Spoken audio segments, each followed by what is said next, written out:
오늘은요 성령님이 임하시면, 성령님이 임하시면이라는 제목으로 하나님 말씀 증거하도록 하겠습니다. 갑자기 제목이 생각이 안 났습니다. 여러분, 신약 성경은 뭘로부터 시작하죠? 마태복음, 마가, 누가, 요한으로부터 시작하죠. 이것을 보고 사복음서라고 하는데요. 그렇다면 여러분, 복음서는 무엇입니까? 복음서는 무엇일까요? 예수 그리스도의 일생에 대해서 기록하여 놓은 글이죠. 예수님께서 구약의 성취로 오신 예수님과 세상을 구원하시는 메시아로 오셨다는 것을 말하고 있는 것이 이 마태복음의 가장 중요한 내용이고요. 마가복음에는요, 하나님의 구원의 계획에 절대적으로 순종하여서 십자가를 지신 그 예수 그리스도에 대해서 강조하는 내용입니다. 이 또한 복음입니다. 또 누가복음은 객관적인 사실적인 역사적 확실성과 함께 또 우리 주변에 있는 가난하고 소외된 사람들을 생각해 주면서 또 영혼 구원과 제자, 성령, 또 기도에 관하여서 강조하고 있는 것이 이 누가복음에 대한 내용입니다.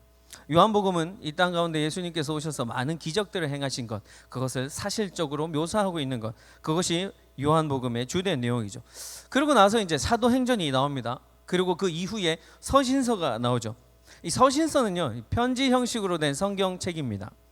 복음이 전해지고 난 이후에 각 나라 곳곳에 세워진 그 주님의 몸된 교회, 주님의 그 몸된 교회에 보내는 편지라는 것이죠. 예수님에 대해서 소개하는 이 복음서가 먼저 나오고 그 이후에 복음이 전파된 그 여러 나라에 세워진 교회에 보내는 그 서신서, 그 사이에 이 사도행전이 딱 중간에 끼게 되는 것입니다. 그렇다면 사도행전은 무엇에 관하여서 쓰여진 내용일까요? 왜 이것이 그 복음서와 서신서 사이에 중간에 끼워져 있을까요? 이 사도행전은요, 복음이 어떤 과정을 통하여서 이 전 세계로 퍼져 나아갔다는 것을 이 생생하게 기록하고 있는 책이기 때문입니다.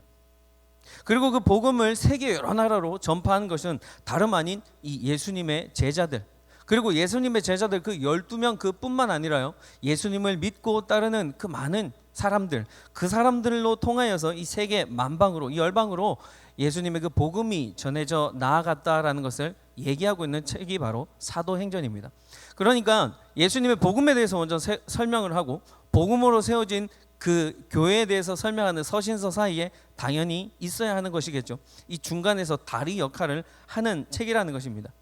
십자가에 달려 돌아가시고 사흘 만에 부활하신 예수님께서 승천하시기 전에 다시 이 제자들과 40일 가량을 함께 지내시게 되는데요.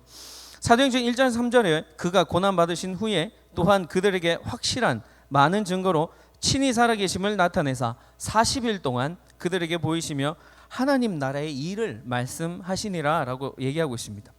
그리고 그렇게 함께 40일 동안 그 허락된 40일 시간이 지나고 난 후에 하늘로 올라가시기 전 이 제자들에게 하나님께서, 예수님께서 명령 또 부탁 혹은 당부의 말씀을 하시는데요. 이것이 예수님께서 직접 하신 말씀인가 동시에 사도행전 이 전체의 핵심되는 내용입니다. 그것이 사도행전 1장 8절에 나와 있습니다. 우리 함께 읽죠. 시작. 오직 성령이 너희에게 임하시면 너희가 권능을 받고 예루살렘과 온 유대와 사마리아와 땅끝까지 이르러 내 증인이 되리라 하시니라. 아멘. 자, 이 말씀을 맞으시고 이제 1장 9절과 10절에 거쳐서 예수님께서 하늘로 올라가시는 장면에 대해서 기록하고 있습니다. 이제 그럼 예수님은 이 땅 가운데 계시지 않는 것이죠. 다시 오실 그날까지, 예수님께서 약속하신 내가 재림하겠다라고 말씀하신 그날까지 이제는 예수님께서는 이 땅 가운데 우리 육신의 눈으로는 절대 볼 수 없는 것입니다. 지금까지 제자들은요, 예수님과 함께 다니면서 복음을 전했습니다. 예수님께서 눈먼 자를 보게 하시고 앉은 자를 일으키시고 또 억눌린 자를 자유케 하심으로 말미암아 그들에게 복음을 전해 주셨던 것이죠. 그런데 이제는 앞서 말씀드린 것처럼 예수님께서는 이 땅에 없습니다. 그러므로 말미암아 이제 제자들이 직접 나아가서 예수님 없이 스스로 복음을 전해야 하는 시기가 왔다라는 것입니다. 그런 이유로 예수님께서 이 사도행전 1장 8절에 말씀을 주셨는데요. 내 증인이 되어라 라는 이 말씀을 주셨는데, 제자들에게 복음을 전하러 나가기 전에 내가 너희에게 그 시기를 주겠다라고 얘기합니다. 그 때를 허락하겠다라고 얘기합니다. 언제 나가서 전하게 될 것이다 라는 것을, 그 시기를 주겠다라고 얘기하시는, 그러면서 이렇게 말씀하십니다. 예루살렘을 떠나지 말고 내게서 들은 바 아버지께서 약속하신 것을 기다려라. 그것은 바로 성령이며 너희들이 하나님께서 약속하신 그 성령을 받게 될 것이다 라고 말씀하십니다. 즉 성령을 받기 전까지는 나가지 말아라는 것입니다. 복음을 전하러 다른 나라로 나가지 말라라는 것이죠. 이것이 바로 예수님께서 말씀하신 시기입니다. 언제, 몇 월, 며칠, 몇 년도, 몇 시, 몇 분을 말씀하신 것이 아니고 예수님께서는 이렇게 얘기하신 것이죠. 성령을 받기 전까지는 나가지 말아라. 성령을 받은 후에 나가라라고 얘기하시는 것입니다. 그래서 예수님께서 요한복음 사도행전 1장 8절 시작 부분에 오직 성령이 너에게 임하시면 이라고 말씀하시고 그 이후에 성령을 너희가 받게 되면 성령께서 너에게 능력과 권세를 주실 것인데 그 능력과 권세를 받은 이후에 나가서 담대히 증인이 되어라. 복음을 전파하라 라고 말씀하신 것이죠. 아버지께서 주시기로 약속하신 것, 그것이 바로 성령이었습니다. 그 약속을 붙들고 기다리면 받을 수 있다라는 것이죠. 약속하신 선물이 빨리 도착할지 느리게 도착할지는 모르지만 우리가 간절한 마음으로 아버지께서 주시기로 약속한 것을 붙드는 마음으로 기다린다면 받을 수 있다라는 것입니다. 혹시 여러분들 어떤 물건을 인터넷으로 주문해 본 적, 구입해서 기다려 본 적 있으십니까? 별로 중요하지 않은 물건들은요, 이 오더해 놓고 잊어버립니다. 그러다가 어느 날 이렇게 집 앞에 딱 와 있으면 이거 왔네 라고 얘기할 수 있지만 중요하게 생각하는 것, 내가 이렇게 좀 소중하게 생각하는 그런 물건들, 기다리는 그 기다림은 왜 그렇게 길게 느껴지는지. 조회가요 오리를 참 좋아합니다. 살아있는 오리도 좋아하고 장난감 오리도 되게 좋아하는데요. 그래서 집에 오리가 사이즈별로 종류별로 살고 있습니다. 물론 장난감 오리입니다.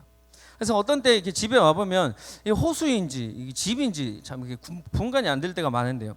어느 날 제가 이제 날씨도 좀 더워지고 그래서 조야에게 오리를 하나 사줘야 되겠다. 오리 모양의 이 튜브를 하나 사줘야 되겠다라는 생각을 했습니다. 그래서 이제 인터넷으로 오더를 했습니다. 그리고 올 날만 기다리고 있었죠.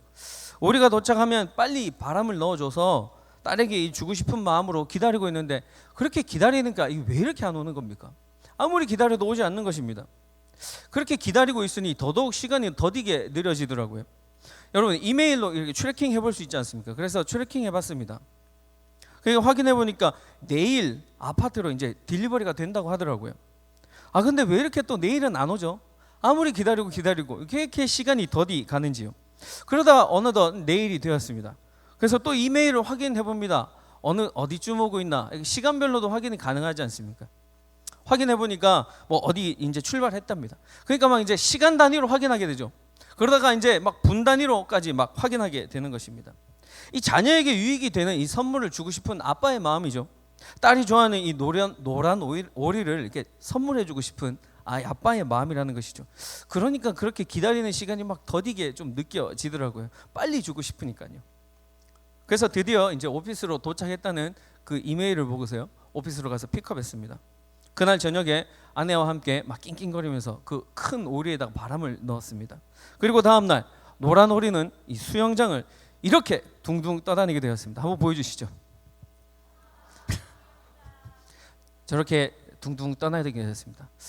조회가 저 오리와 함께 수영장 밖으로 나오지 않으려고 해서 굉장히 애를 먹었습니다. 결국은 울었습니다. 예수님께서 말씀하신, 아버지께서 약속하신, 아버지께서 주시겠다고 하신 그 성령이 기다리는 제자들의 마음도 이와 같지 않았겠습니까?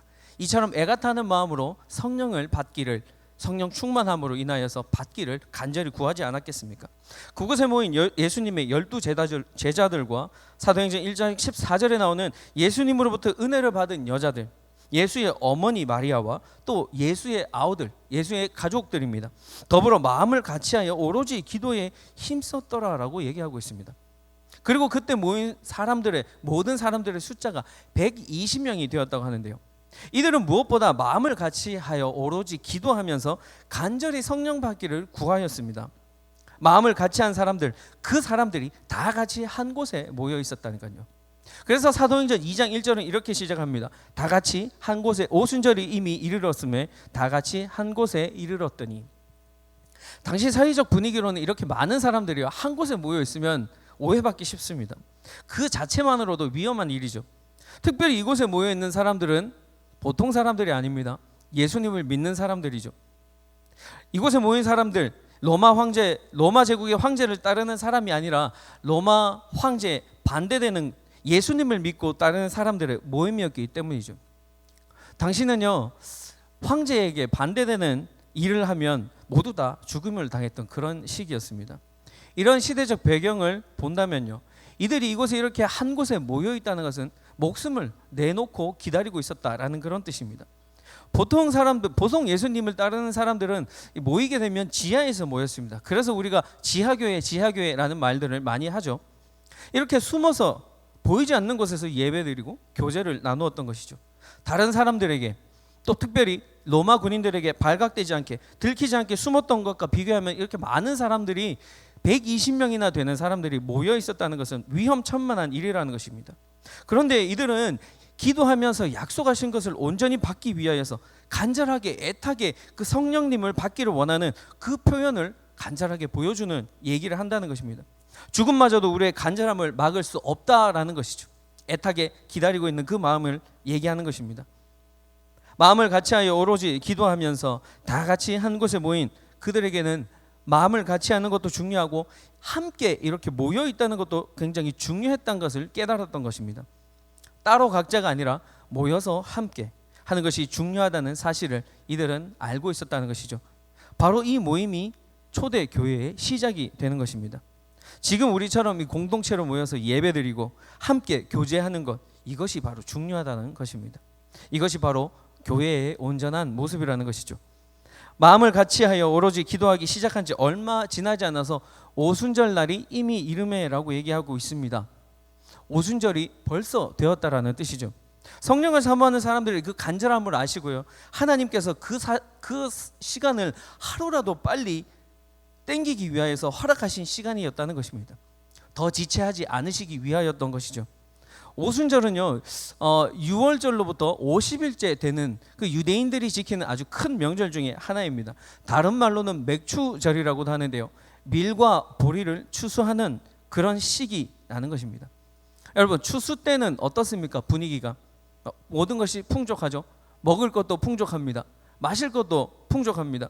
당시 이 사회적 분위기, 모든 것이 부족하고 결핍하고 가난하고 소외된 사람들이 많았던 그 사람들에게 한마디로 말해서 이 오순절 날은 기쁜 날이라는 것입니다. 그런 의미로 성령을 받는 것은 우리 모두에게 유익이 되고 기쁨이 된다라는 것이죠. 뿐만 아니라 이처럼 기쁜 명절을 지내기 위해서 유대인들이 많이 예루살렘으로 모였을 것입니다. 이스라엘 안에 살고 있는 그런 현지인들도 많이 모였지만 다른 나라, 즉 해외로 나가서 흩어져 살고 있었던 그 디아스포라, 그 사람들도 이 명절이 됨으로써 예루살렘으로 많이 모여들었다는 것을 얘기하고 있습니다. 이것은요, 유대인들의 국민성입니다. 한국 사람들이 이렇게 추석이나 설 같은 때, 연휴 때 이렇게 가족들을 만나기 위해서 가지 않습니까? 이 사람들도 자신의 나라와 고향 그리고 가족들을 사랑하는 마음, 어쩌면 한국 사람들의 그런 문화보다 훨씬 더 강할지 모릅니다. 그래서 이렇게 명절을 택하신 이유가 있습니다. 하나님께서 더 많은 유대인들을 모으기 위하였던 그 계획이었다는 것입니다. 사도행전 2장 후반부에 가면 이것이 바로 하나님께서 빅픽처 그리셨던 빅픽처라는 것을 알 수 있습니다. 오순절이 다른 말로 밀과 보리를 추수하는 그런 맥추절이라고 한 것 같이 이 사도행전이 쓰인 오순절, 이 사도행전이 쓰인 오순절의 의미를 영적으로 해석해 보자면 이 실제 곡식이 아닌 영혼을 추수하는 그런 영적인 맥추절이라는 뜻을 나타내는 것이죠. 이렇게 함께 모여서 간절함과 동시에 기쁜 마음으로 기다리고 있는 그 제자들에게 아주 놀라운 일이 일어납니다. 오늘 본문 말씀 2절에 호련히 하늘로부터 급하고 강한 바람 같은 소리가 있고 그 소리가 120명이 앉은 온 집에 가득하게 되는 것입니다. 드디어 성령님이 임재하는 장면입니다. 호련히 하늘로부터 임한다는 것입니다. 하늘로부터 임한다. 성령님께서 어디에서부터 오는지를 나타내 보이는 말인데요, 하늘에 계신 하나님께서 이 성령 하나님, 약속하신 성령 하나님을 내려 보내주시는 것이죠. 그리고 급하고 강한 바람처럼 내려온다는 것입니다. 급하다는 것이 무엇이죠? 앞서 말씀드린 것처럼 오순절이 벌써 이런 것 같이 하나님께서 성령 받기를 간절히 사모하는 그것에 모여있는 많은 사람들에게 1분 1초라도 더 빨리 성령님을 보내주시기 위한 그 마음을 표현하고 있는 것이죠. 또한 강하다는 것은 무엇입니까? 성령이 우리에게 임하시면 우리에게 영적인 이 파워가, 힘이 생긴다라는 것입니다. 급하고 강한 바람 같은 소리가 온 집안에 가득할 뿐만 아니라 마치 불의 혀처럼 갈라지는 것들이 그들에게 보여 각 사람 위에 하나씩 임하였더니 라고 얘기하고 있습니다. 여기에서 나오는 그들이란 누구입니까? 1차적으로는 예수님과 가장 긴밀한 관계에 있었던 그 제자들과 어머니 마리아, 또 다른 여인들, 그리고 가족들을 말하는 것이지만 그 외에 그곳에 있었던 성경에 이름이 기록되지 않은 그 많은 사람들, 그 120명 수많은 사람들을 말하는 것이겠죠. 이 말은 누구라도 우리가 간절히 성령을 받기를 구하면 모두에게 동일하게 성령님이 오신다라는 것입니다. 예수님을 사랑하는 사람들, 예수님을 위해 살면 목숨을 아끼지도 않고 내놓을 수 있었던 그 사람들에게 약속하신 성령을 주신다는 것입니다. 이제 모두가 다 성령을 받게 되었습니다. 그렇다면 받기 전의 모습, 또 받은 후의 모습, before and after가 확실히 있어야 되는 것이죠. 예전에 Before and After라는 제목으로 설교를 한번 말씀을 전한 적이 있습니다. 이 제목 기억나십니까? 성형수술의 예를 들어서 말씀드렸죠. 성형수술을 하기 전과 하기 후 반드시 다른 점이 생긴다라고 말씀드렸죠. 우리 사랑하는 담임 목사님도 이 혜택을 보았던 것처럼 쌍수 클럽에 가입하신 여러분, 성령도 받으면 반드시 받기 전과 받은 그 이후의 모습이 달라진다는 것입니다. 확실하게 달라진다는 것인데요, 그렇다면 과연 무엇이 확실하게 달라질까요? 오늘 말씀 4절입니다. 함께 읽습니다. 시작. 그들이 다 성령의 충만함을 받고 성령의 말하게 하심을 따라 다른 언어들로 말하기를 시작하니라. 약속하신 성령의 충만함을 받게 되니 성령이 말하게 하심으로 인하여 다른 언어를 말하게 한다고 합니다. 다른 언어, 우리가 알고 있는 것은 무엇이죠? 방언입니다. 그런데 한 가지 알고 넘어가야 할 것은요, 우리가 흔히 말하는 이 방언과 여기서 말하는 방언은요 조금 다른 점이 있는데요, 우리가 흔히 알고 있는 방언의 주요 목적은 기도입니다.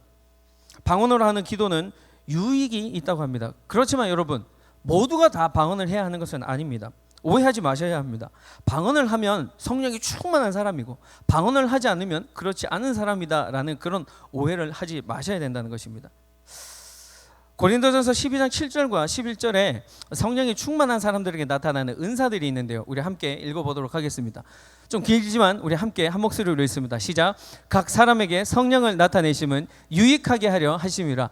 어떤 사람에게는 성령으로 말미암아 지혜의 말씀을, 어떤 사람에게는 같은 성령을 따라 지식의 말씀을, 다른 사람에게는 같은 성령으로 믿음을, 어떤 사람에게는 한 성령으로 병 고치는 은사를, 어떤 사람에게는 능력 행함을, 어떤 사람에게는 예언함을, 어떤 사람에게는 영들 분별함을, 다른 사람에게는 각종 방언 말함을, 어떤 사람에게는 방언들 통역함을 주시나니 이 모든 일은 같은 한 성령이 행하사 그의 뜻대로 각 사람에게 나누어 주시는 것이라.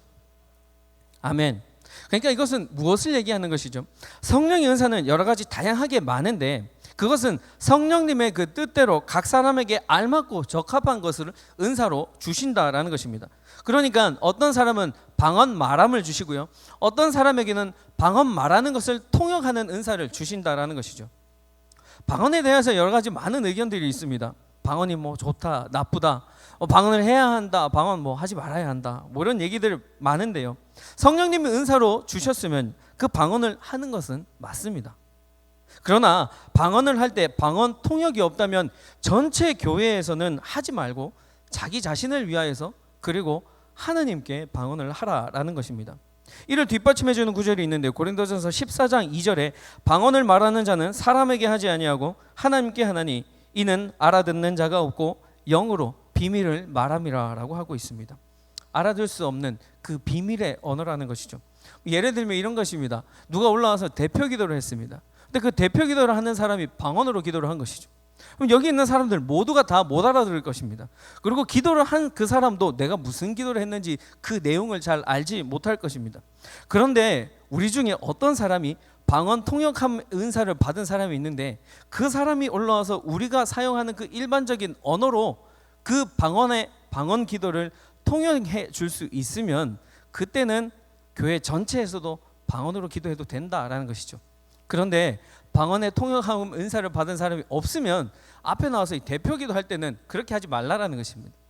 우리가 그냥 흔히 쓰는 그 언어들로, 우리 모두가 다 알아들을 수, 이해할 수 있는 언어들로 기도하라라는 것이죠. 혹시 이 가운데 방언의 통역함을 받은 그 은사를 받으신 분 계십니까? 네, 기도하십시다. 네, 그래서 방언의 통역이 없을 때는 그저 자기 자신을 위하여서, 그리고 그 기도를 하나님께 드리는 그 기도로서 방언을 사용하라라는 것입니다. 자신과 하나님께서 알아들으실 수 있는 그 방언을 하는 것은 분명 나에게도 유익이 되고 하나님에게도 유익이 될 것입니다. 사도 바울도 특별히 너희가 방언 말하기를 원한다, 그리고 나도 너희들보다 더 많은 방언을 말한다라고 했던 것처럼 방언은 분명 유익한 것이라고 할 수 있습니다.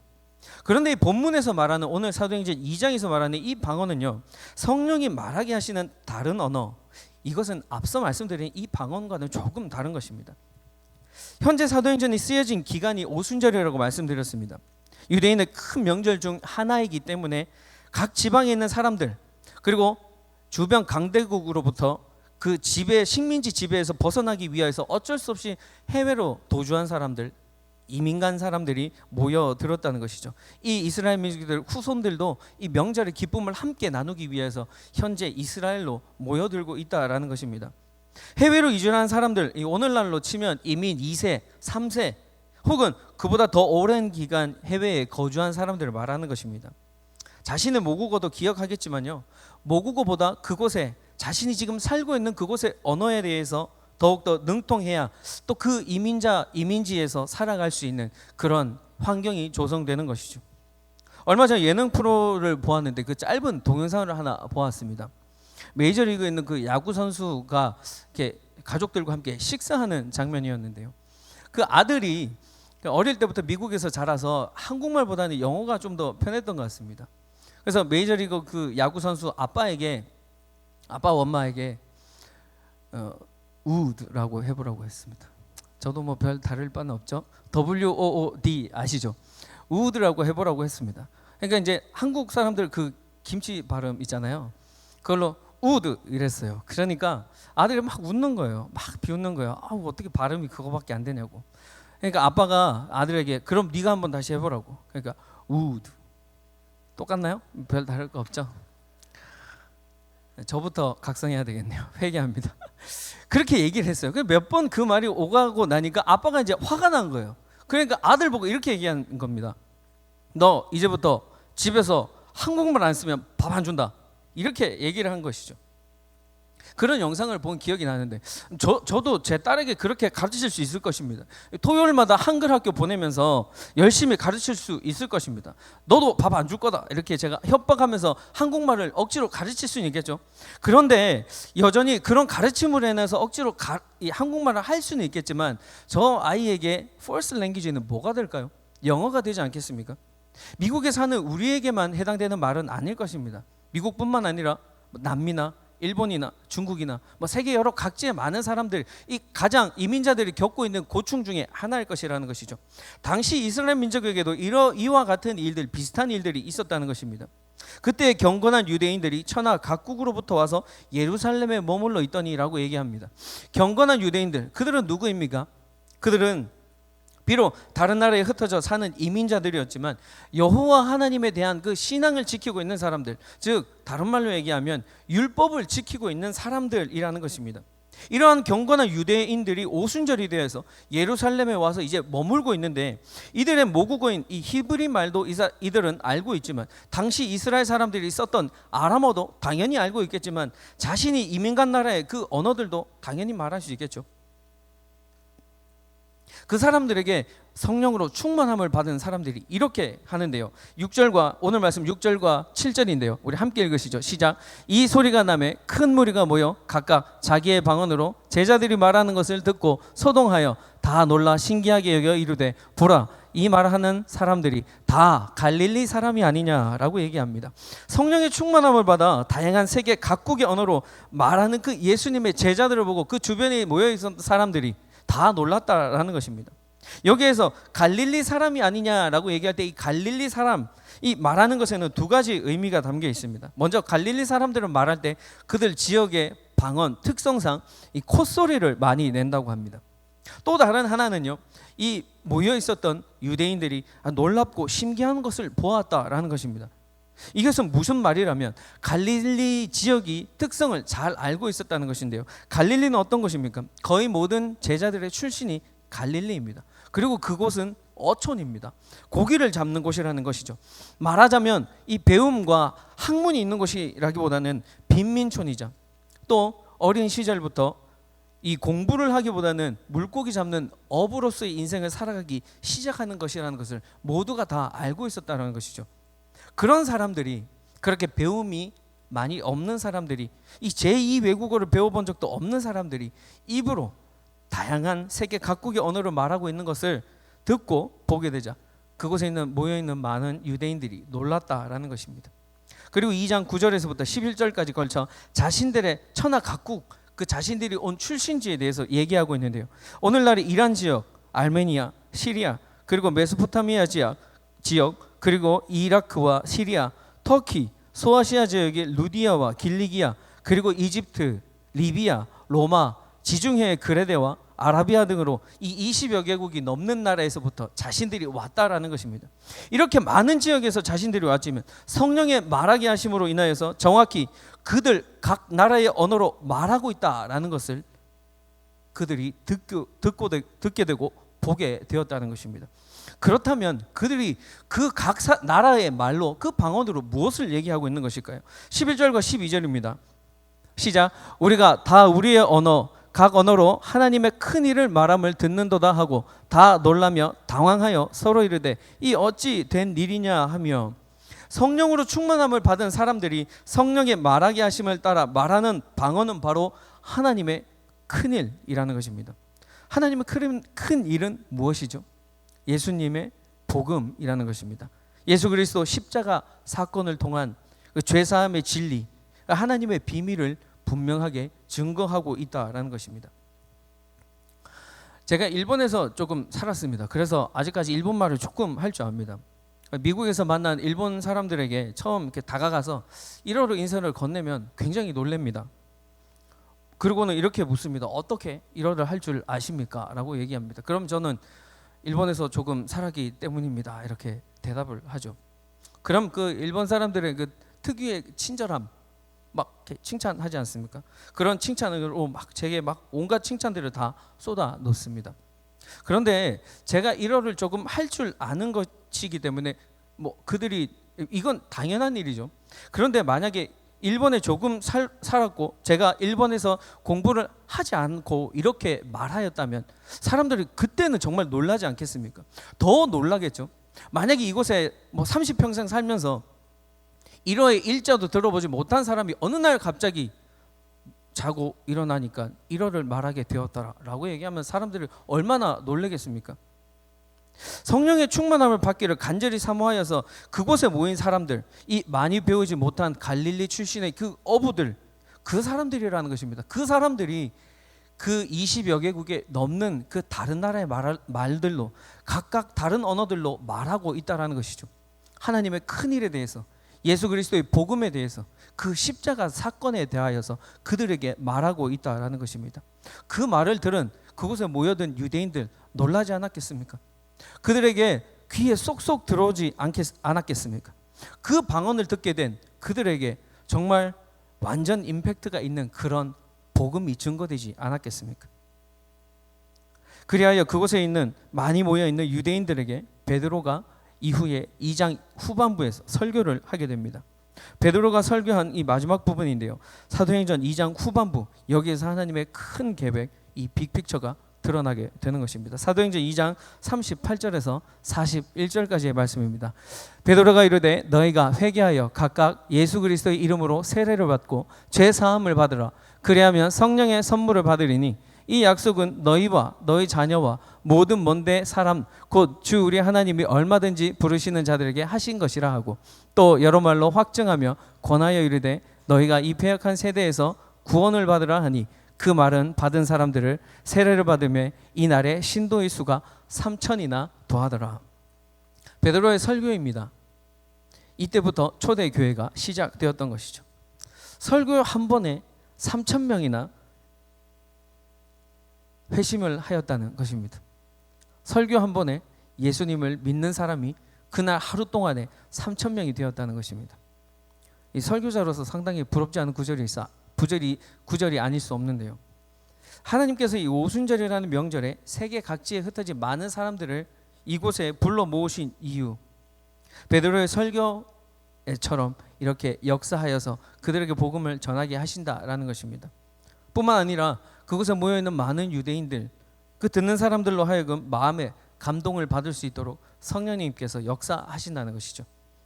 그보다 더 우선이 되었던 것은요, 다 같이 한 곳에 모여 마음을 같이하여 오직 약속하신 그 성령을 받기 위해서 기도하며 기다리는 것, 그들에게 기다리는 그 사람들에게 간절한 마음으로 약속하신 것을 받기 위하여서 그곳에 모여있는 사람들에게 성령의 충만함을 주셨고, 그로 인하여서 그들이 성령의 충만, 성령이 말하게 하심을 따라 예수님께서 하늘로 올라가시기 전 예루살렘과 온 유대와 사마리아와 땅끝까지 이르러 내 증인이 되리라 라고 명령하신 그 말씀의 첫 단계, 세계 복음화의 첫 걸음을 이제부터 걸어 나가게 되었던 것입니다. 바로 성령의 충만함이 복음이 세계 열방으로 나아가게 되는 그런 계기가 되었다는 것입니다.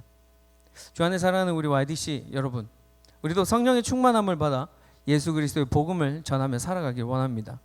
저와 여러분도 성령의 충만함으로 권능을 받아서 사랑하는 나의 가족들 뿐만 아니라 우리 주변에 믿지 않는 그런 많은 이웃들에게도 예수님의 사랑을 전하며 살아가기를 원합니다.